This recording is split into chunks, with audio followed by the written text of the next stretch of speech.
룻기서 2장 3절 말씀.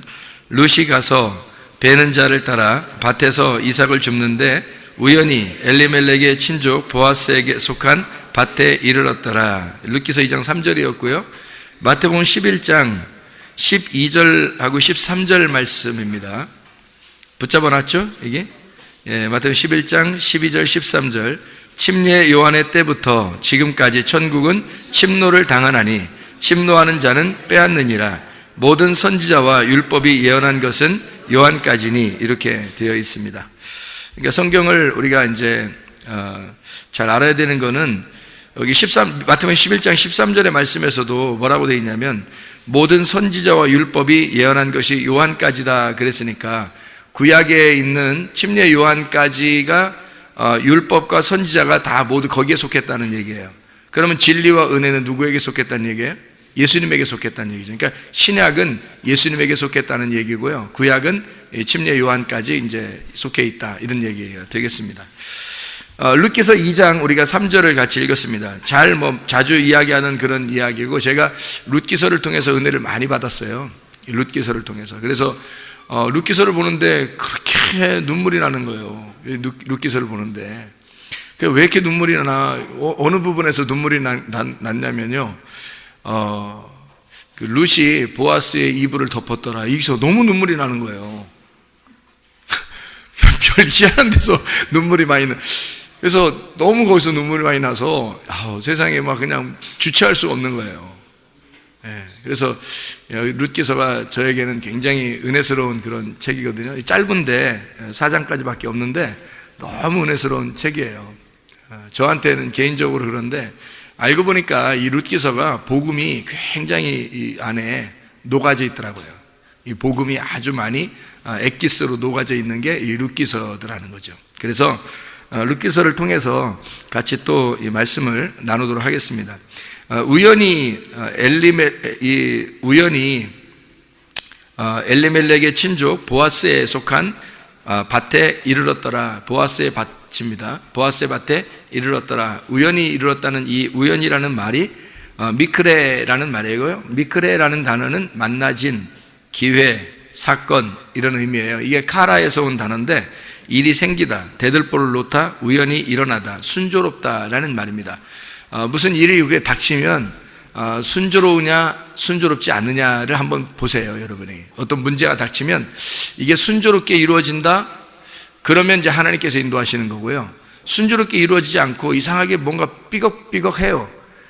기분도 그렇고, 그러면은 하나님이 인도하시는 게 아닐 가능성이 많습니다. 그러니까 하나님이 인도하시는 거는 우연히 인도하시는 거예요. 그러니까 우연이라고 하는 건 상당히 자연스럽다는 걸 말하는 거잖아요. 그죠? 우리나라 말, 우연이라는 말이 굉장히 좋은 말인데, 자연스럽게 이루어지는 거 있잖아요. 무슨 문제가 자연스럽게 별로 내가 노력하지도 않았는데 그냥 자연스럽게 그냥 내가 갔더니 사람이 거기에 있었고, 그냥 뭐 얘기를 안 하려고 했는데 그 사람이 말을 걸어왔고, 그 다음에 말을 했더니 뭔가 이루어졌고, 뭐 이런 일들이 막 있다고요. 그러면 우연히 이런 일들이 벌어진 것 같지만 그건 누가 계획하신 거예요?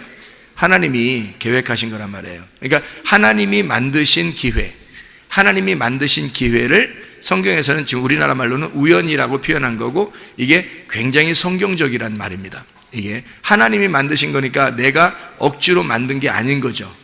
내가 억지로 만들었다면 율법이 되겠죠. 노력이 되겠고. 근데 우연이라는 말은 은혜예요. 그러니까 주어진 거니까, 뭔가 기회가 주어졌어요. 뭔가 순조롭게 뭔가 일이 풀리고 있단 말입니다. 그런 말은 내 노력이 아니잖아요. 그런 것은 율법이 아니고 은혜라고 볼 수가 있는 거죠. 그래서 우연이라고 말하는 이것은 은혜입니다. 은혜로 보아스의 밭에 들어가게 되었더라. 하나님의 그 간섭하심입니다. 그러니까 여러분을 하나님이 간섭하실까 안 하실까요? 하나님이 여러분을 간섭하실 것 같아요? 안 하실 것 같아요?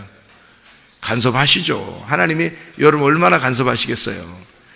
사랑하실까요? 안 하실까요? 사랑하시죠. 당연히 근데 그걸 느낄까요? 못 느낄까요? 잘 못 느끼시죠. 근데 느끼면 재밌을까요? 안 재밌을까요? 재밌죠. 느끼면 재밌는 거고, 못 느끼면 재미가 별로 없는 거죠. 그런 거지. 근데 이게 하나님의 그 간섭하심은 분명히 있습니다, 우리에게. 근데 이거를 여러분이 세밀하게 못 느껴서 그런 거예요. 하나님의 그 간섭하심이 분명히 있는데도 우리가 잘 못 느껴서 그런 거예요.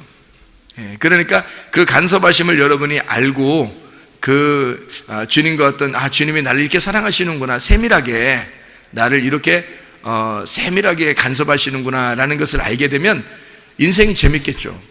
그렇죠? 뭐 결과야 어떻게 됐든 상관없이 그 주님과 그 동행하고 있다는 그 자체가, 그 같이 가고 있다는 그 자체가 너무 재밌는 거죠. 그런 은혜가 여러분에게 있으셔야 합니다. 우리 교회 다니는 사람들은요, 이게 우연이라는 겁니다. 그러니까 룻에게는 하나님의 간섭하심이 있었던 거죠. 왜 간섭하셨을까요? 이 사람 왜 룻을 간섭하셨을까요? 하나님이 친구 삼았으니까. 룻이 원래 친구라는 거거든요. 근데 이 하나님이 친구 삼았는데 왜 친구 삼았을까요? 예? 왜 친구 삼았을까요? 이 사람 룻에게. 우리 분명히 룻 기서를 보면 이 여자가 어떤 여자예요? 과부예요. 과부. 성경에서 어떤 사람이 구원받는다고 3종 세트를 얘기해 준 게 있었는데요. 과부하고 고아하고 나그네. 이 사람들 3종 세트인데 이 사람들이 다 뭐 어떤 사람들이에요? 하나님이 친구 먹자하는 사람들은 이 사람들은 어떤 사람들의 특징이? 다 뭘 없는 사람들이에요. 뭐가 없는 사람들은 하나님이 친구 먹자 그래요. 그런데 뭐가 있다 그러면 하나님도 뭐 별로 이렇게, 왜냐면 하나님 관심 없으니까, 하나님한테 관심이 없으니까 이 사람이, 그러니까 하나님도 어떻게 할 수가 없는 거예요. 자기 남편 있고 자기 아버지 있고 자기 집 있고 그런 사람들은 뭐 자기가 의지할 게 있으니까. 그런데 룻이라는 여자는 이 3종 세트 중에 한 명이에요. 의지할 남편이 없는 거예요. 그죠? 의지할 아버지가 없고 의지할 집이 없는, 자기 집을 다 떠났잖아요. 그죠? 그래서 자기 집을 다, 본토 친척 아비 집을 다 떠난 사람이에요, 이 사람이. 그러니까 아브라함도 가나안 땅에 들어가서 하나님이 그 아브라함에게 복이 되셨다 그러는 게 창세기 몇 장에 나와요? 창세기 15장 1절에 나와요. 그러면 아브라함을 부를 때가 몇 장이죠? 창세기 12장이라고요. 창세기 12장에 불러서 하나님이 내가 너의 복이야. 너 너무 실망하지 마. 너무 힘들어하지 마. 내가 너의 축복이 될 거야 라고 하는 게 창세기 15장 1절에 나오는 말이거든요. 그러니까 왜 그렇게 하나님이 이 아브라함을 불렀고 또 아브라함에게 왜 하나님은 자기가 복이 되신다고 했을까? 본토 친척 아비 집을 떠났잖아요. 아무것도 없다고요. 자기 홀 단신이라고요. 그러니까 아무것도 가진 게 없어요. 그래서 아브라함이 복이 안 되면 안 되는 거예요. 가진 게 없으니까. 생각해. 모압에서 떠난 이 룻이라는 여자가 왜 복을 받을 수밖에 없었을까? 본토 친척 아비 집을 떠났잖아요. 아버지도 없죠. 집도 없죠. 남편도 죽었죠. 자, 3종 세트에 다 들어가는 거예요. 3종 세트에 다 들어가는, 하나님이 만날 수밖에 없는 여자예요. 그러니까 이 여자를 간섭하셔서 이제는 어떻게, 하나님이 룻이라는 여자를 보아스의 밭으로 집어넣는 게 하나님의 계획이란 말이에요. 보아스 집에 이제 그 밭에 이렇게 집어넣는 게, 그것까지 이렇게 인도하는 게 하나님의 막 굉장히 스릴 넘치는 계획이란 말이에요. 이런 그 계획을, 그러니까 이 룻기서가 진짜 매력적인 책이죠. 그죠? 어떤 사람에게 하나님이 친구 먹어요? 뭐가 없는 사람에게. 근데 우리들은 의지할 게 있어요, 없어요? 있어요. 의지할 게 있어요. 남편을 의지하고, 돈을 의지하고, 자녀를 의지하고, 부모를 의지하고, 집을 의지하고, 뭔가 의지하는 게 너무 있단 말이에요. 자기 지식을 의지하고, 자기 미모를 의지하고. 괜찮은데 그건 아니겠네요. 그건 뭐 아니겠네요. 그냥 교회 다니시는 분들은. 어쨌든 의지할 게, 자기가 막 의지할 게 굉장히 있단 말이에요. 그러면 하나님도 이게 참 친구하기가 어려운 거예요. 하나님은 아무것도 없어야 친구하자고 그러는 거거든요. 그죠? 그러니까 우연히 인도하셨다는 말은 굉장히 은혜스러운 말입니다. 진짜 하나님께서 하나님의 간섭하심이 없으면 도저히 아무것도 할 수 없는 여인에게 하나님이 옆에 따라다니면서 이 여자를 그쪽 밭에다가 집어넣는 거예요. 이거는 굉장한 하나님의 계획이고, 이미 그쪽 밭에 집어넣었다는 얘기는 누굴 만나게 해주고 싶다는 얘기예요. 보아스를, 남편 없는 이 여인에게 보아스라는 남자를 만나게. 이 보아스가 어떤 남자일까 가만히 생각해 보니까 노총각이었을 가능성이 상당히 많고, 이 사람에게 자녀가 있었다는 얘기가 없어요. 보아스가. 또 룻이라는 여자도 자녀가 없어요. 이 말은 무슨 말이냐면 둘 다 룻도 남편이 있었는데 씨를 못 받은 거예요. 씨를 못 받았어요. 그러니까 열매가 없었던 거죠. 자녀가 없었어요. 룻이 홀로 여인입니다. 그러니까 자녀 없고 남편이 없으면 처녀예요. 성경적으로 보면. 그러니까 자녀 없죠, 남편 없죠. 그러니까 처녀죠. 그런데 이 보아스도 자녀가 있다는 얘기가 없어요. 부인이 있다는 얘기도 없고요. 그러니까 이 남자는 늘 자기를 부인하고 사는 사람이에요. 늘 자기를 부인하고 사시는 이 보아스가 여자 하나가 이제 와서 이렇게 살짝 이제 보이니까 이 여자를 이제 사랑하게 되었다. 이제 이런 이야기가, 이 스토리가 룻기서의 이야기예요. 너무너무 아름다운 이야기죠. 자, 1장을 우리가 1장을 보았는데 1장 몇 절을 봤죠? 1장? 벌써 잊어버린 건 아니시죠? 1장 몇 절을 봤죠? 14절을 봤습니다. 1장 14절 보면 뭔 내용이 있어요? 그들이 소리를 높여 다시 울더니 오르바는 그의 시어머니에게 입맞추되 룻은 그를 붙쫓았더라. 자, 여기서 이 세 여자가 나오는데 세 여자가 다 뭐라고요? 한 여자라고. 한 여자면은 어디다가 하나로 엮어놔야 된다고요? 나오미에다가. 그러니까 이 룻기서는 사실 누구 서예요? 나오미서가 돼야 되는 겁니다. 그러니까 나오미가 나중에 마지막 아기를 양육하는 어머니가 되죠. 무슨 말인지 알겠어요? 그러니까 룻기서의 마지막 하이라이트, 마지막 끝에는 그 자녀를, 그 룻이 낳은 아들을 나오미가 안고 마무리 끝나는 거예요. 이 나오미가 그 아이를 안고 양육자가 되는 거란 말이에요. 말씀이 되는 거죠. 말씀을 낳았고 그 말씀의 어머니가 되는 게 나오미란 말이에요. 그러니까 이게 룻기서는 나오미서가 돼야지 맞는 얘기인데, 이 룻기서 안에 이 나오미 안에 룻과 오르바가 같이 있다는 거죠. 이렇게 보니까 성경이 그렇게도 볼 수 있는 거구나 라고 생각을 좀 하게 되죠. 그러면서도 뭐 이렇게 우리가 크게 뭐 성경을 벗어나서 이렇게 보는다는 의미가 아니고, 이 성경을 같이 보는데 나오미라고 하는 사람에게 룻과 오르바라는 두 여인이, 다시 말하면 여인이라고 하는 건요, 성경에서 여자가 나오는 거는 뭐를 봐야 된다 그랬어요? 여자가 나오면 뭐라고 생각해야 된다 그랬어요? 말씀이라고 생각해야 된다 그랬죠? 레마라는 말씀이라고 생각해야 된다 그랬죠. 자, 보세요. 아담이 혼자 있을 때는 외롭고 누구를 줬어요? 아담에게 하와라는 여자를 주니까 그 여자를 통해서 네가 하와다 이러죠. 아담이 네가 하와다, 네가 나의 하와야라는 건, 하와야라는 건 뭐예요? 하와야라는 건 네가 나의 생명이야, 네가 나의 호흡이야 라는 말이죠. 그럼 뭐가 있을 때 호흡이라는 거예요? 말씀이 있을 때 호흡이라고 그러는 거거든요. 그러니까 아담에게 있어서 말씀은 하와인 거죠. 이해가 되겠어요? 그러니까 아담의 말씀이 하와였던 거예요. 그래서 뱀이 아담을 꼬셔요, 안 꼬셔요? 안 꼬셔요. 왜냐면 아담은 말씀이 아니잖아요. 말씀은 말씀인데 말씀에게서 말씀이 나온 건데요, 이게 움직이지 않는 말씀이란 말이에요, 아담은. 근데 하와는 움직이는 말씀이라고요. 그러니까 그 하와를 통해서 생명이 나오는 거예요. 그래서 아기를 누가 낳아요? 하와가 낳는 거예요. 열매는 레마를 통해서 나오는 거예요. 로고스를 통해서 나오는 게 아니라 열매는 레마를 통해서 나오게 된다. 그러니까 아담에게서 여자가 나오고 여자에게서 아이가 나오는 거죠. 무슨 말인지 알겠어요? 남자는 여자를 낳고 여자는 남자를 낳는 거예요. 성경의 역사가 처음부터 이거 알고서 애기 낳으셔야 돼요, 여러분. 알고서. 모르고 그냥 애기 텀펑텀펑 그냥 막 낳고 뭐 키우기 힘들어하고 이러지 마시고 남자에게서 여자가 나온 거고 여자에게서 아들이 나오는 거예요, 남자가. 그러니까 이게 남자가 여자, 여자가 남자 이렇게 나오는 거예요. 이게 무슨 말이냐면 열매인데 그게 말씀이에요. 그러니까 아담의 말씀이 하와란 거죠. 자, 그러니까 그러니까 뱀이 누구를 꼬시겠어요? 여러분 같으면, 여러분이 뱀이라면 누구를 꼬시겠어요? 아담을 넘어뜨리겠어요? 하와를 넘어뜨리겠어요? 하와를 넘어뜨리면 아담이 넘어진 거거든요. 왜냐하면 아담의 말씀이 하와니까, 아담의 생기가 하와고 아담의 호흡이 하와니까 호흡을 끊어버리는 거잖아요. 이해가 돼요? 그래서 뱀이 아담에게 안 나타나고 하와에게 나타나는 거예요. 이거 아시고 성경을 보셔야 돼. 그러니까 아담의 호흡을 끊는 건 부인만 끊어놓으면 남편은 끝나는 거잖아요, 여러분. 아시죠?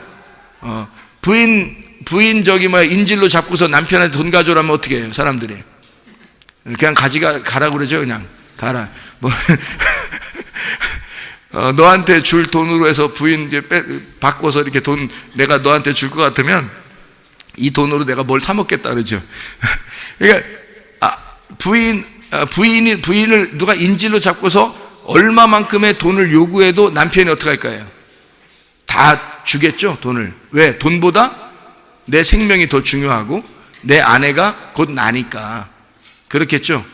그런 남자들은 많진 않아요. 실제로는 많진 않아요. 주님이 그러시는 거지 뭐 세상적으로 얘기하는 거 아니에요.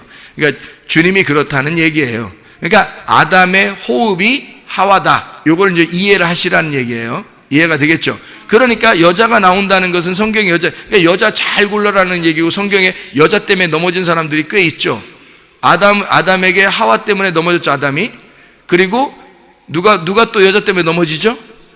유명한 사람 있죠, 부인 여러 있는 사람. 솔로몬. 솔로몬이 여자 때문에 또 넘어지잖아요. 그러니까 여자 잘못 만나면 넘어지는 거예요. 그러니까 또 이세벨 여자 때문에 넘어진 사람이 있어요. 아합이라는 그 사람이 이세벨 때문에 또 넘으니까 여자 때문에 대부분 넘어지지 남자 때문에 여자가 넘어진 경우는 없어요, 성경에. 이상하죠? 거의 없적이죠? 남자 때문에 여자가 넘어졌다 이런 얘기가 별로 없잖아요, 성경에. 그죠? 여자 때문에 남자가 넘어졌다 이렇게 말하죠. 그럼 여자가 누구를 말하는 거라고요? 나를 말하는 거라고. 남자는 누구를 말하는 거라고? 예수님을 말하는 거라고. 누구 때문에 누가 넘어져요?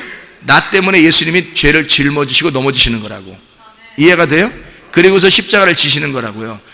그리고 그 나라는 이 말을 끝내버리고 옛 말씀, 옛 성전, 이 땅에 있는 옛 말을 끝내버리고 새로운 성전의 말씀을 우리에게 주시는 게 부활이란 말이에요. 그러니까 여자가 바뀌는 거예요. 새로운 여자로.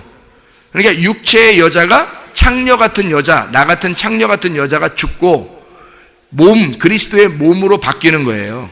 이게 우리 자신들이. 그래서 너희가 말하는 게, 너희의 행동하는 게 그리스도의 말씀이 네 속에서 나오고 있느냐를 확인합니다. 그거 확인하고 천국 데려가는 거예요. 그거 확인 안 되면 여러분이 혼이 다 멸망해버렸기 때문에, 혼이 오염되고 부패했기 때문에 그냥 지옥 가는 거예요, 여러분 자신들이. 그러니까 말씀이 끝나버린 거예요. 그러니까 하나님도 여러분을 구원할 때 여러분의 말을 확인합니다. 여러분의 행동을 확인하는 거예요. 왜냐하면 여러분이 진짜 그리스도의 신부인지 그리스도의 몸이 되었는지를 확인한다고요. 아직도 육체대로 살고 있는가, 아니면 그리스도의 몸으로 바뀌어서 살고 있는가를 확인한다고요. 그러고 데려가는 거지. 아무나 막 데려가요? 육체인데도 막 데려가요? 그러지 않아요. 성경에 육체인데 데려간다면 뭐하러 육체를 써놨겠어요? 성경에 육체 멸망한다고 왜 써놨겠어요? 그리스도의 몸이 성전이 된다고 왜 써놨겠어요? 교회가 천국 간다고 왜 써놨겠어요? 신부가 천국 간다고 왜 써놨겠냐고요? 그게 새 예루살렘 성이 된다고 왜 써놨겠냐고요? 그 말은 우리가 바뀌어야 된다는 것을 말하는 거예요. 우리를 바꾸려고 창세기부터 요한계시록까지 계속 우리를 바꾸는 작업입니다. 이거를 바꾸는 작업. 근데 여기 룻기서에는 정말 복음 중에 복음이라 그랬죠. 그래서 이 룻기서를 통해서 뭐를 우리 보고 알게 하는 거냐면 모압의 남편을 잃어버려야 된다는 겁니다. 본토 친척 아비집을 떠나야 된다는 것을 말하는 겁니다. 그러니까 거기에서 떠나서 새로운 남편의 집에 가는 거예요. 그게 보아스의 밭이고요. 그걸 하나님이 인도하신 겁니다. 우리에게 새 말씀을 주신다는 말이에요. 새 말씀. 그러니까 이 여자는 나오미도 말씀, 오르바도 말씀, 룻도 말씀이에요. 그런데 이 세 개의 말씀이 하나인데 여기서 설명을 해주려고 세 개로 나오는 거란 말이에요. 그러니까 이게 오르바라는 여자는 어떤 여자, 룻이라는 여자는 어떤 여자, 오르바라는 여자는 뭐라고 했어요? 오르바가 어떻게 했다고요? 오르바는 입 맞췄다 그랬죠? 입 맞췄다. 근데 이 입 맞췄다는 말이 뭐라고요? 무장하고 타오르고 뭐 이런 얘기예요. 열심히 한다는 얘기예요, 한마디로. 룻이라는 사람은 나오미를 붙쫓았더라. 붙쫓았다는 말은 뭘까요? 붙쫓았다는 말은 하나가 되었다, 그런 말이라고 했죠. 하나가 되었다. 그러니까 이게 붙쫓았다는 말이, 이 붙쫓았다는 의미가 착 달라붙어서 결합이 되었다는 뜻이에요. 결합이 되었다. 그러니까 하나가 되었다는 말입니다. 자, 왜 이게 그렇게 중요하고 차이가 있냐면 이런 거예요. 여러분, 우리가 열심히 하나님을 섬기느냐, 그러면 오르바입니다. 우리가 하나님을 열심히 불타오르듯이 섬기면 오르바예요. 그러면 주님 못 만납니다. 그런데 우리가 섬기는 게 아니라 주님이 나를 섬겨주셔. 주님이 나를 섬겨주시면 내가 주님을 만날 수 있어요. 그러니까 내가 열심히 주님을 섬기면 못 만나도 주님이 나를 섬기면 만날 수 있는 거예요. 그러니까 왜냐하면 주님은 보이지 않는 거고 나는 보이는 거니까. 보이지 않는 하나님에게 내가 섬긴다고 열심히 하면 잘못하면 우상숭배가 되거든요. 그렇죠? 그런데 보이지 않는 하나님이 보이는 나를 열심히 섬겨주시면 사랑이란 말이에요. 주님과 하나가 됐다는 얘기거든요. 그러니까 이게 이제 보이지 않는 믿음과 보이는 이제 형상을 따르는 어떤 기적을 따르는 형상을 따르는 그런 종교심, 하나님이 나를 섬겨주시는 그 보이지 않는 믿음으로 사는 사람. 그래서 이 룻과 오르바를 통해서 두 개를 설명하려고 지금 하는 얘기란 말이에요.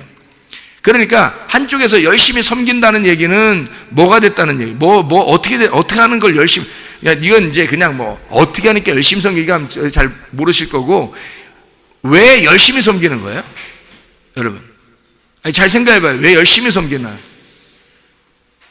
왜 열심히 섬기냐면 제가 대답을 해드릴게요. 그냥 점심도 드셨고 그랬으니까 그냥 제가 그냥 이렇게 해드릴게요. 왜 열심히 우리가 섬기게 되냐면 그분과 내가 하나가 안 되었기 때문입니다. 여러분, 자, 부부가 서로 떨어져 있어서 저 사람이 날 사랑할지 안 할지 모르겠어. 그러면 내가 열심히 봉사해야 되겠죠. 내가 열심히 봉사해야 그래도 나를 알아줄 거 아니겠습니까? 여러분, 이웃사촌이라는 게 있죠. 이웃사촌. 그리고 사람들, 친구들 만나고 그러면 왜 우리는 그들 눈치를 보면서 열심히 잘하려고 그러죠?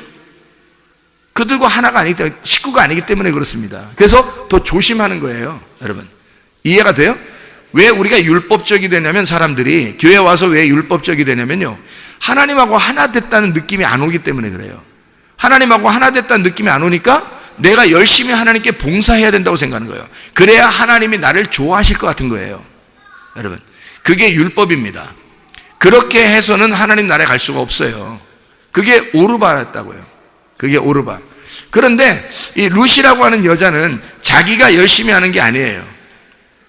자기가 열심히 하는 게 아니라 하나님이 이 사람을 우연히 인도하시고 이 사람 하나님이 계획하시는 거예요. 하나님이 섬기시는 대로 그냥 따르는 거예요. 이 사람이 하나가 된 거예요. 이 사람은 가만히 있어 그냥 시키는 일만 하는 거예요. 자기가 의도적으로 막 뭘 하고 있는 게 하지 않아요. 누가 이렇게 해라 그러면 이렇게 하고, 나오미가 이렇게 봐라 그러면 이렇게 하고, 저렇게 봐라 그러면 저렇게 하는 거예요. 자기 의견이 없어진 사람입니다. 그 말은 누군가가 자기를 섬겨주지 않으면 움직일 수 없는 사람, 가만히 있는 사람이죠. 그거는 그 사람과 하나가 됐기 때문입니다. 그 사람과 하나가 됐기 때문에. 그래서 그 사람이 얘기하는 게 내 생각이고, 내 생각이 그 사람 생각이고, 그 사람 생각이 내 생각이 된 거예요. 그러니까 크게 움직이지 않아도 돼요. 그냥 시키는 일만 해도 된다는 얘기예요. 목사가 시키는 일을 한다, 그런 의미가 아니고, 하나님의 말씀이면 하나님께서 하시는 대로 하실 거니까 우리는 그렇게 크게 나대지 않아도 된다는 얘기죠. 우리가 크게 뭔가 노력을 하지 않아도 된다는 얘기죠. 왜냐하면 하나님께서 우리를 사랑하실 거니까. 하나님이 날 사랑하시는데 내가 그분과 하나가 됐다는 걸 느끼면 전혀 어렵지 않다고요. 그렇겠죠? 부부가 서로 하나 됐다는 느낌이 온다면, 그러면 서로 나 사랑해 줘야 돼, 내가 당신한테 이렇게 했잖아, 이런 거 안 해도 돼요. 그냥 말 안 해도 그냥 눈빛만 봐도 알고, 눈빛을 안 쳐다봐도 알아요, 그 마음을. 그러니까 그게 왜 그러냐면 같이 하나가 됐기 때문에 그런 거잖아요. 그죠? 이런 이제 중요한 말이죠. 자, 생각해 봐요. 전쟁이 일어난다는 것은, 왜 전쟁이 일어나죠? 전쟁이? 상대방을 나라고 생각 안 하기 때문에 전쟁이 일어나는 거예요. 그죠? 자, 부부싸움이 왜 일어나나요? 그 사람이 나 같은 거 아닌 거야. 나 같지 않은 거야. 왜 당신은 내가 생각하는 것 같이 안 해? 이거죠. 싸우는 이유가 그겁니다. 왜 너는 나하고 틀려? 이겁니다. 만약에 왜 너는 나하고 똑같아? 그래서 싸우나요? 잘 안 되죠? 왜 너는 나하고 똑같아? 꼭 너를 보면 나 보는 것 같아. 그러면 싸움이 되나요? 자기를 보는 것 같은데, 늘 자기인데? 그런데 너는 내 생각은 왜 이렇게 틀려? 왜 내가 생각하는 거하고 왜 너는 이런 생각을 못 해줘? 왜 당신은 왜 꼭 이렇게 해야 돼?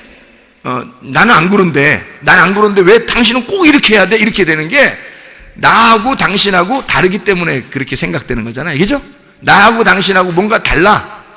뭐야? 왜 그래? 이렇게 얘기하는 게 그래서 싸우는 거거든요. 그러면 그게 뭘 얘기하는 거예요? 싸운다는 얘기를 성경에서의 그 말로 따지면 뭐라고 표현하는 거냐면요, 전쟁이라고 표현하는 겁니다. 전쟁. 그러니까 어떻게 하면 전쟁이 일어나는 거냐면요, 서로 다르면 전쟁이 일어나는 거예요. 그러니까 너하고 내가 다르다 그러면 전쟁이 일어나는 겁니다. 그런데 너하고 나하고 같다 그러면 이제 평화가 이루어지겠죠. 평화, 하나가 되니까 평화가 이루어지는 거예요. 그러니까 너하고 나하고 떨어져 있으면 전쟁이 일어나는 거고요, 둘이 만나서 하나가 되면 전쟁이 안 일어나는 거예요. 평화가 이루어지는 겁니다. 그런 만남이 북쪽과 남쪽, 그죠? 하늘과 땅, 이게 만남이 이루어지면 하늘과 땅, 하늘이 이 땅에서 만나고 이 땅에 있는 걸 하늘로 가져가면 하나가 되는 거거든요. 그럼 이 하나가 된 사람이 싸우겠냐고요. 그럼 전쟁이 끝나는 거라고. 전쟁이 종식되는 건 하늘에서 이 땅에 내려와서 죽으면 전쟁이 끝나는 거예요. 그렇죠? 그게 평화라는 거란 말입니다. 그러니까 지금 여기서 나오미 안에 두 며느리가 있어요. 지금 두 개가 뭘 설명해 주고 있는 거예요? 하나는 사울, 하나는 다윗을 설명하는 거죠. 하나는 사울, 하나는 다윗. 하나는 자기 열심으로 자기가 왕이 되겠다고 하는 사람, 한쪽은 내가 왕인 것을 포기하고 평화를 이루겠다, 당신하고 하나가 되겠다는 사람. 그러니까 율법으로 사느냐 은혜로 사느냐 하는 거죠. 그러니까 사울은 늘 육체적이고 율법적이란 말이에요. 그런데 다윗은 어떻게 해요? 늘 하나님의 섬김을 받으려고 그러고 하나님께 의지하고 하나님께 기도하고 하나님께 기도하는 모든 장면들이 시편에 다 나와 있는 거예요. 그러니까 이 다윗의 모든 삶이 거기에 녹아져 있죠. 그죠? 그러니까 룻이라고 하는 사람은 나오미하고 평화를 이룬 사람이에요. 하나예요. 그러니까 하나니까 나오미의 생각이 룻의 생각이 되는 거고 룻의 생각이 나오미의 생각이 되는 거죠. 이게 하나가. 근데 오르반 어떻게 해요? 너와 내가 다른 거예요. 나의 열심히, 당신을 내가 이제까지 열심히 시어머니를 섬겼습니다, 이 말이에요.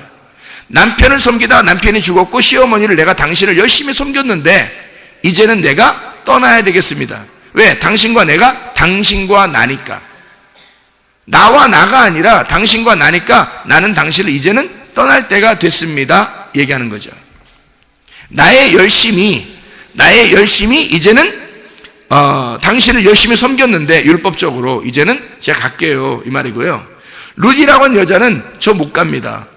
내 생각이 당신의 생각이고 나의 어머니의 하나님이 나의 하나님이십니다. 그러니까 이 여자는 온전히 뭐가 됐냐면 이 시어머니, 어머니하고 하나가 된 겁니다.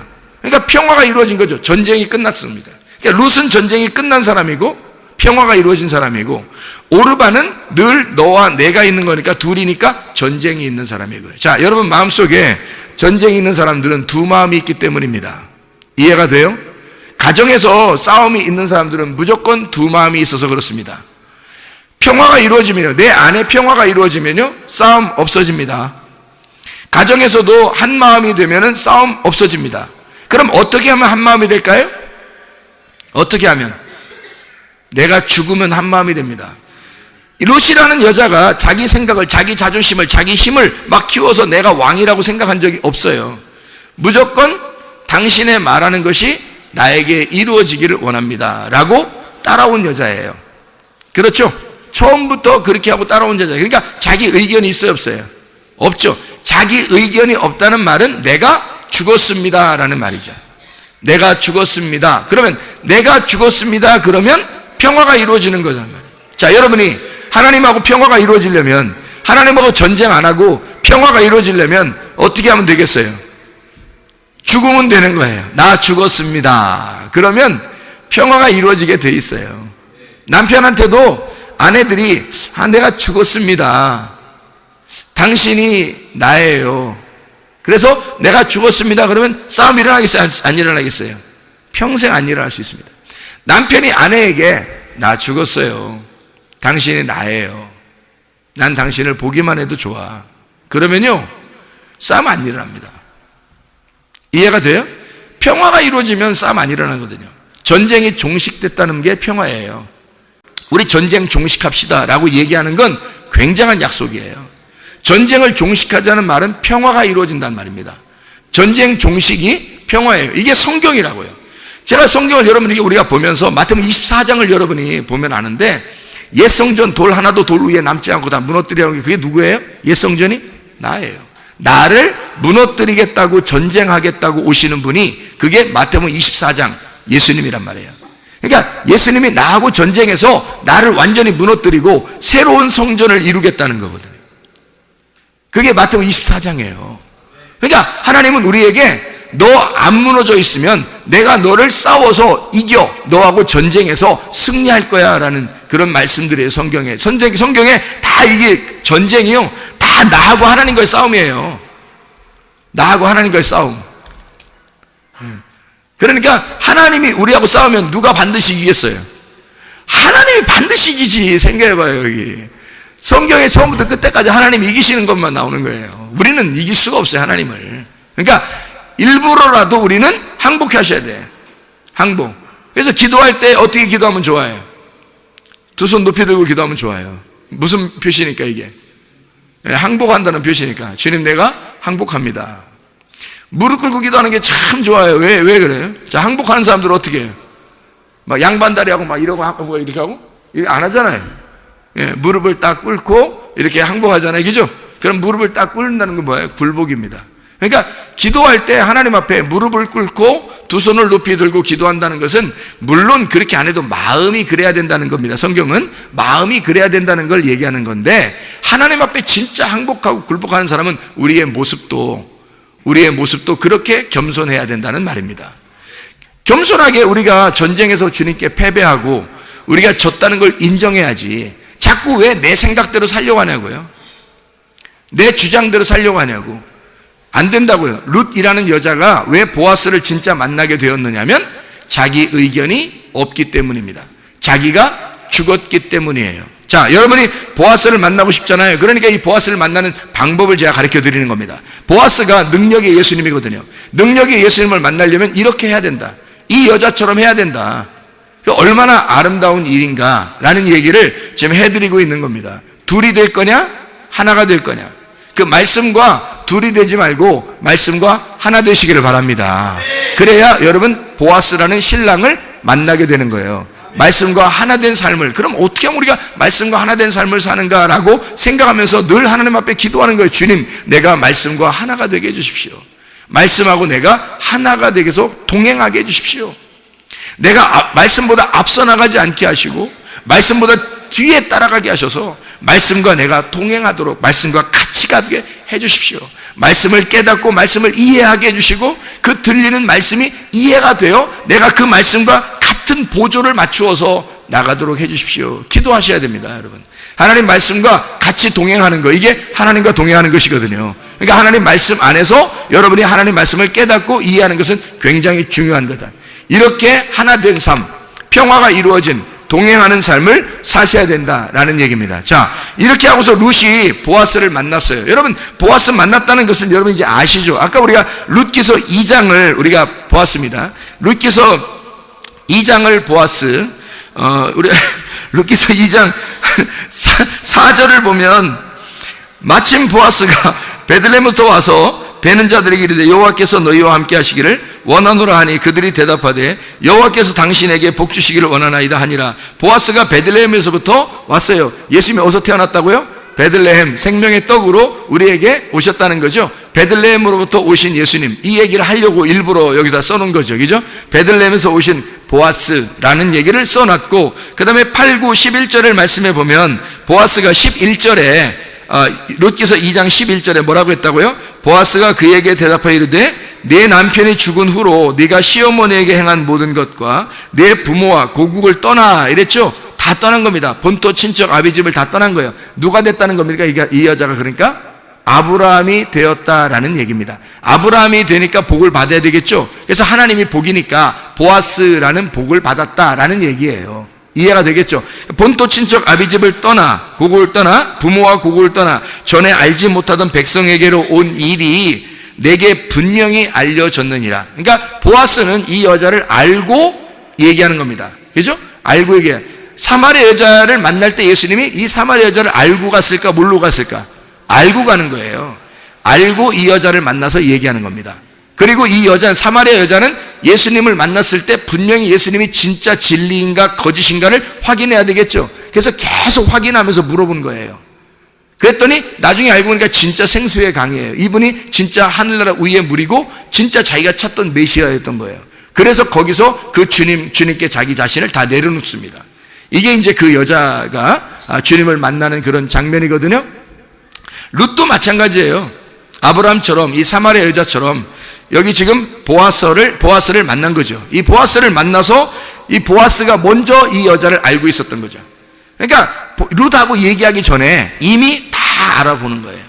다 알아보고 이 얘기를 다 듣고 알고 있었던 거죠. 그러면 여러분 보세요. 하나님이 우리를 다 아신다는 얘기는 하나님이 이 성령을 우리에게 보내주셔서 성령을 통해서 말씀을 통해서 계속 여러분을 다 확인하고 시험하고 다 테스트하고 있어요.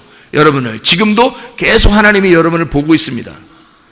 그러니까 하나님이 나중에 심판할 때는 다 알아요. 여러분을 너 이랬지 다 네가 나를 정말 믿은 건 아니야. 네가 나만 사랑한 건 아니야. 다 알아요. 너는 정말 나만 사랑했구나. 너는 정말 나밖에 가지려고 한 자가 없구나. 너 다시 돌아갈 데가 없었구나. 이 모압 여자 이 룻처럼 너 다른 데 돌아갈 데가 없구나. 본토 친척 아비집을 떠나서 너는 네가 아무것도 가진 게 없구나 라고 하면 신랑 되신 예수님이요 반드시 우리를 안아주시죠. 만나주십니다.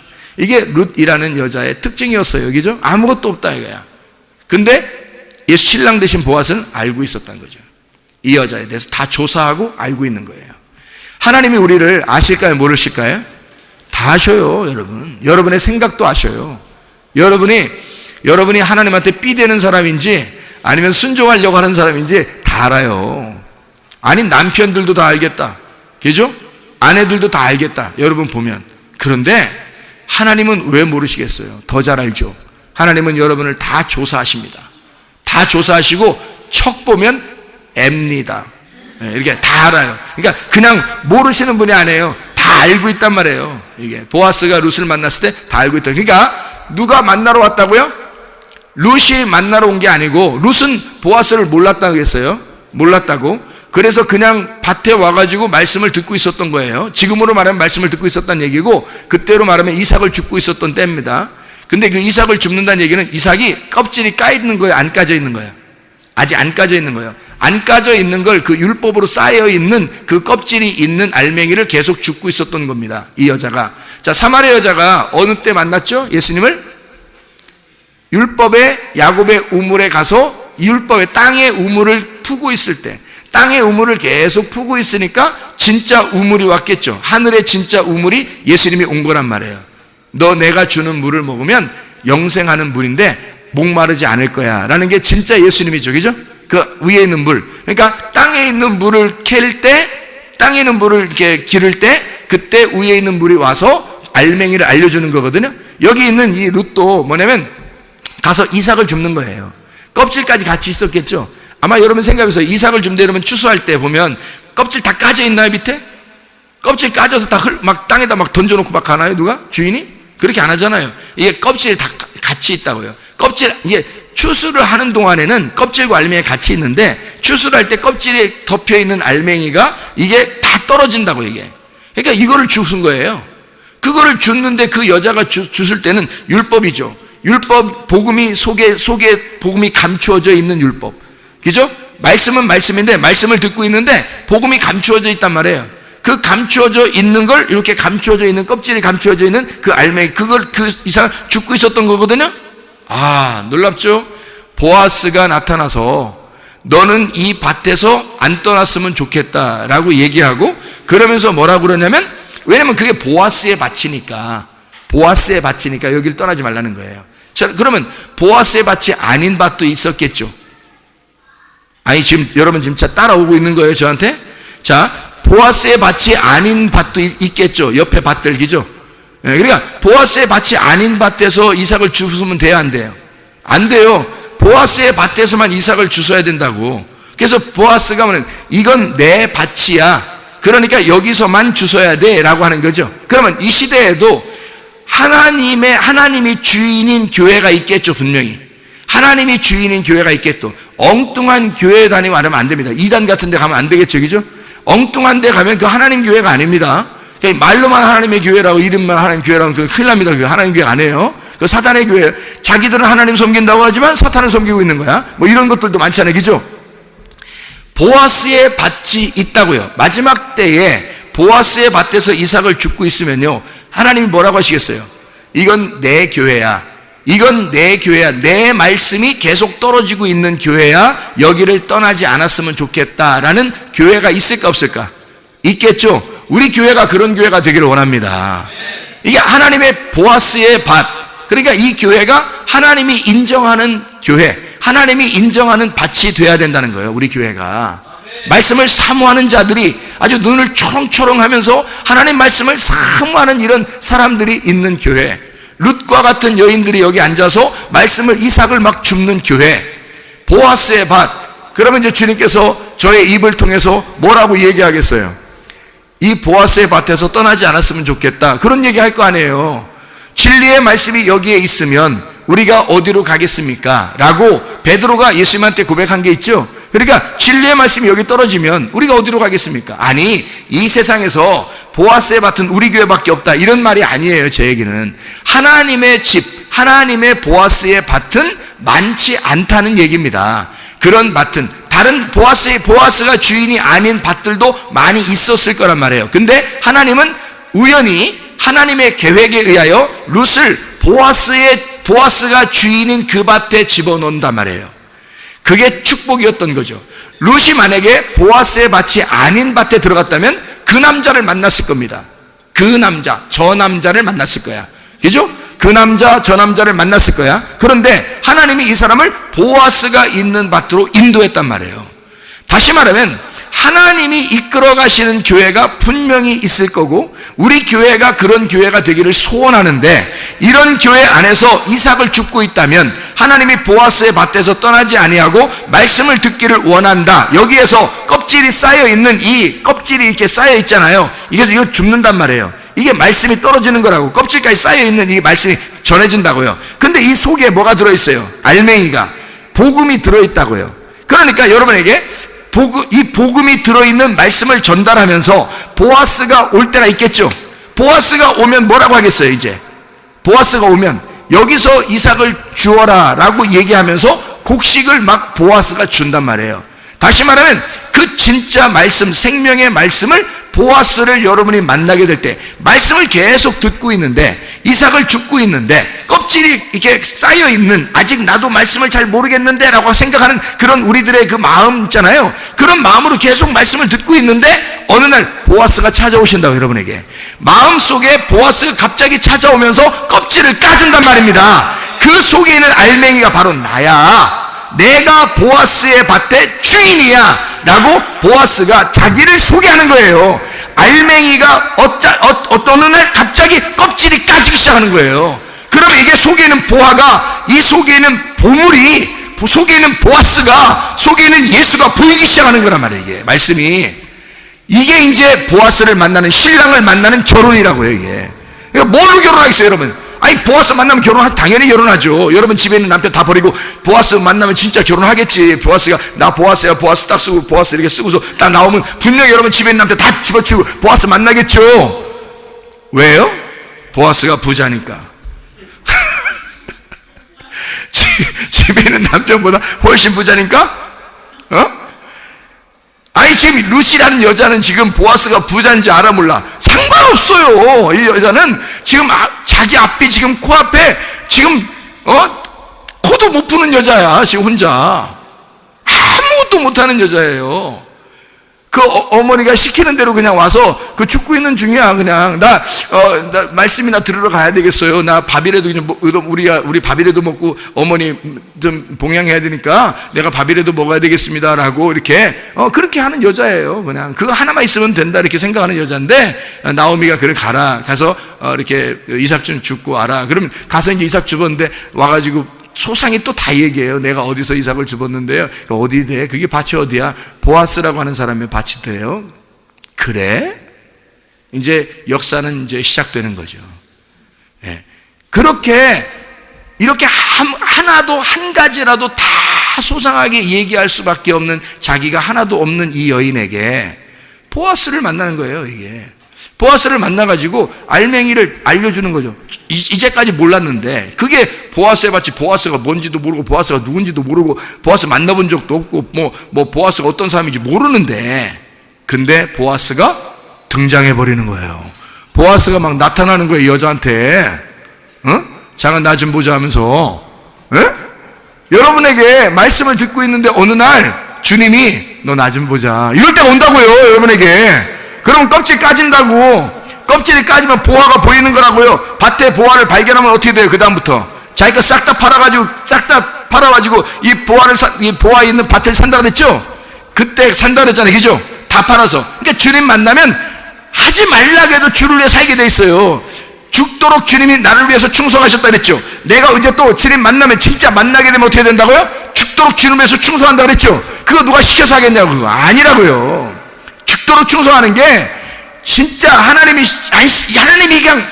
그냥 누가 안 시켜도 그냥 하는 거예요. 좋아서.